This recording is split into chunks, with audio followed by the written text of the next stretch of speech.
Hello everyone, welcome to my page. সবাইকে জানাই happy Holi. তো আমি দেখো একদম রেডি হয়ে বেরিয়ে গেছি সকাল সকাল সকাল বলতে তখন 11টা বাজে। আর সাদা জামা পরে বেরিয়েছি, কত সাহস এই হোলির দিন।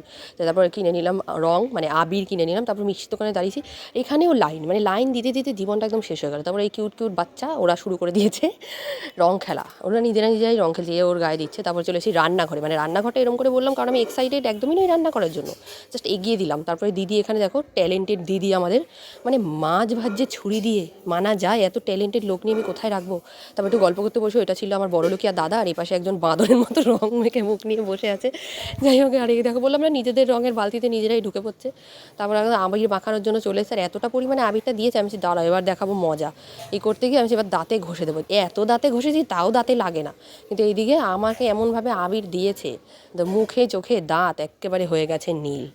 হ্যাঁ, তারপরে ওইগুলো করে আমি চলে এসেছি খুন্তি নাড়তে, কারণ আমাদের এখানে সবাই খুন্তি নাড়তে খুব ভালোবাসে, মানে খুন্তি নাড়া পাবলিক। এই যে আমি নাচ করছি আর খুন্তি নাচছি, কারণ পাশে চলছিল গান, আর গান করলে তো আমি নিজেকে কন্ট্রোল করতে পারি না। তাই জন্য একটু, এই যে দেখলে বললাম না, খুন্তি নাড়া পাবলিক আমাকে সরিয়ে চলে এসে। তারপর একটু আইসক্রিম খাইয়ে দিলাম বেচারাকে, মানে তার জন্য না, বেচারা বলে নয়, তাকিয়ে ছিল আইসক্রিমটা দেখে, তাই একটু দিলাম। তারপর একদম সেই নাচানাচি করে দারুণ এনজয় করে দুপুরবেলা বিরিয়ানি টিরিয়ানি খেয়ে আমরা চলে গেলাম বাড়ি। তো চলো টাটা, দেখা হবে নেক্সট ভিডিওতে, টাটা।